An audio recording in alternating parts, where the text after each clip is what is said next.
Hi friends, smart kitchen for യുയിലേക്ക് എല്ലാവർക്കും സ്വാഗതം. ഇന്നത്തെ റെസിപ്പി ചിക്കൻ ഷവായി ആണ്. റെസ്റ്റോറൻറ്റിൽ നിന്നൊക്കെ വാങ്ങുന്ന ചിക്കൻ ഷവായി നമുക്ക് വീട്ടിൽ ഈസി ആയിട്ട് തയ്യാറാക്കാവുന്നതാണ്.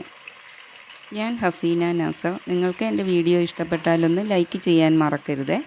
അതുപോലെ സബ്സ്ക്രൈബ് ചെയ്യാതെ കാണുന്ന കൂട്ടുകാരുണ്ടെങ്കിൽ ഒന്ന് സബ്സ്ക്രൈബ് ചെയ്ത് സപ്പോർട്ടും കൂടി ചെയ്യണേ. അടിപൊളി ടേസ്റ്റിലുള്ള ഈ ചിക്കൻ ഷവായി എങ്ങനെ തയ്യാറാക്കുന്നത് നമുക്ക് നോക്കിയാലോ. 1 കിലോ ചിക്കൻ വലിയ കഷ്ണങ്ങളാക്കി എടുത്തതാണ്. ഇതിൽ പുരട്ടാനായിട്ടൊരു മസാല തയ്യാറാക്കണം. അതിനായിട്ട് മിക്സിയുടെ ജാറിലേക്ക് 10 കഷ്ണം ചുവന്നുള്ളിയും 8 അല്ലി വെളുത്തുള്ളിയും ഒരു വലിയ തക്കാളി കഷ്ണങ്ങളാക്കിയതും ഒരു പിടി മല്ലിയിലയും കൂടി ഇട്ട് കൊടുക്കാം. ഇതിലേക്ക് 1/4 ടീസ്പൂൺ മഞ്ഞൾപ്പൊടിയും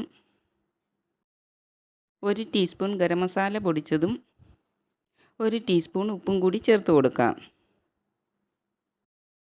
അടുത്തതായിട്ട് ചേർത്ത് കൊടുക്കുന്നത് ഒരു 15 കാശ്മീരി മുളകാണ്. ഇത് 10 മിനിറ്റ് നേരം വെള്ളത്തിൽ കുതിരാനിട്ടതിന് ശേഷമാണ് ചേർത്ത് കൊടുക്കേണ്ടത്. ഇതിലേക്ക് 2 ടീസ്പൂൺ വിനാഗിരി കൂടി ചേർത്ത് കൊടുക്കാം. അതിനുശേഷം ഇതെല്ലാം ഒന്ന് മിക്സിയിൽ അരച്ചെടുക്കാം. നല്ല ഫൈനായിട്ട് അരയണ്ട, ചെറിയ തരിതരിപ്പോടു കൂടി വേണം അരച്ചെടുക്കാൻ. ഈ ഒരു രീതിയിൽ വേണം ചിക്കനിലേക്ക് പുരട്ടാനുള്ള മസാല അരച്ചെടുക്കാൻ. ക്ലീനാക്കി വെച്ചിരിക്കുന്ന ചിക്കൻ ഇതുപോലെ ഒരു ഫോർക്ക് കൊണ്ടോ കത്തി കൊണ്ടോ കുത്തി കൊടുക്കണം. ചിക്കനിലേക്ക് നല്ലവണ്ണം മസാല ഇറങ്ങി കിട്ടുന്നതിന് വേണ്ടിയാണ് ഇതുപോലെ കുത്തി കൊടുക്കുന്നത്. അതുകൊണ്ട് ചിക്കൻ്റെ എല്ലാ വശവും നല്ലതുപോലെ ഫോർക്കോ കത്തിയോ കൊണ്ട് ഇതുപോലെ കുത്തി കൊടുക്കണം. ഇനി ഇതിലേക്ക് അരച്ച് വെച്ചിരിക്കുന്ന മസാലക്കൂട്ട് ചേർത്ത് കൊടുക്കാം.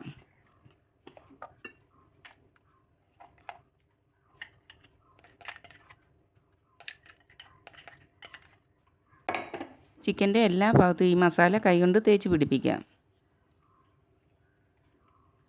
മുഴുവൻ കഷ്ണങ്ങളും മസാലയിൽ പൊതിഞ്ഞിരിക്കുന്ന പോലെ തന്നെ തേച്ച് കൊടുക്കണേ.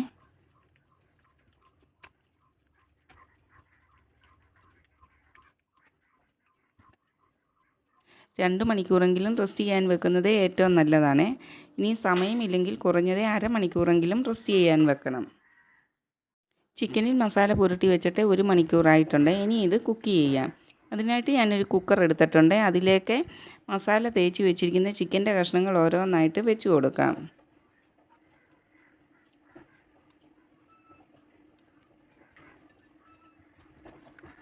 കഷ്ണങ്ങളെല്ലാം വെച്ച് കൊടുത്ത ശേഷം പാത്രത്തിൽ ബാക്കി വന്ന മസാല ചിക്കൻ്റെ പുറത്തേക്ക് നിരത്തി കൊടുക്കാം.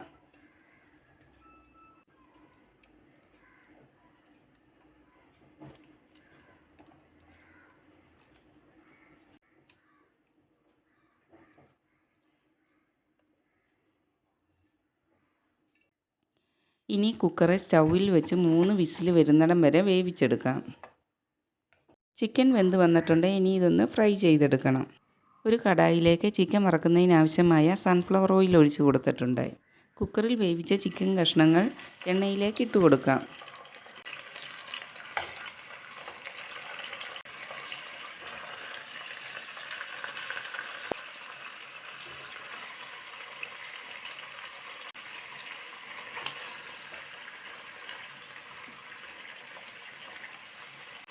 ചിക്കൻ വേവിച്ചപ്പോൾ കുക്കറിലുണ്ടായിരുന്ന ഗ്രേവി ചിക്കനിലേക്ക് തന്നെ ഒഴിച്ചു കൊടുക്കാം.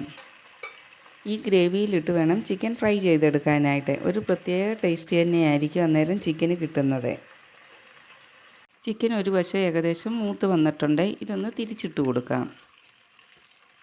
ഈ സമയത്ത് എൻ്റെ വീഡിയോ കണ്ട് സപ്പോർട്ട് ചെയ്യുന്ന എല്ലാ കൂട്ടുകാരോടും ഞാൻ താങ്ക്സ് പറയുകയാണ്. നിങ്ങളുടെ സപ്പോർട്ട് എനിക്ക് വളരെ വിലപ്പെട്ടതാണ്. അതുപോലെ വീഡിയോ ഇഷ്ടപ്പെട്ടാൽ ഫ്രണ്ട്സിനും ഫാമിലിക്കും എല്ലാം ഒന്ന് ഷെയർ ചെയ്ത് കൊടുക്കുകയും സബ്സ്ക്രൈബ് ചെയ്യാതെ കാണുന്ന കൂട്ടുകാരൊന്ന് സബ്സ്ക്രൈബ് ചെയ്ത് സപ്പോർട്ടും കൂടി ചെയ്യണേ. ചിക്കൻ തിരിച്ചും മറിച്ചുമൊക്കെ ഇട്ട് ഫ്രൈ ചെയ്തെടുത്തിട്ടുണ്ട്. പുറം ഭാഗവും ഉൾവശവും എല്ലാം നല്ല ജ്യൂസി ആയിട്ടുള്ള ഒരു ഷവായി ചിക്കനാണ് ഇത്. നോൺ വെജ് കഴിക്കുന്ന എല്ലാവർക്കും ഇഷ്ടപ്പെടുന്ന ഒന്നാണിത്. നിങ്ങളെല്ലാവരും ഈ ഷവായി ചിക്കൻ്റെ റെസിപ്പി ഒന്ന് ട്രൈ ചെയ്ത് നോക്കണേ, നിങ്ങൾക്കും ഇഷ്ടപ്പെടും. ഇനി മറ്റൊരു വീഡിയോയുമായിട്ട് വരുന്നിടം വരെ എല്ലാവർക്കും നല്ലത് മാത്രം വരട്ടെ എന്ന് പ്രാർത്ഥിക്കുന്നു. Thanks for watching.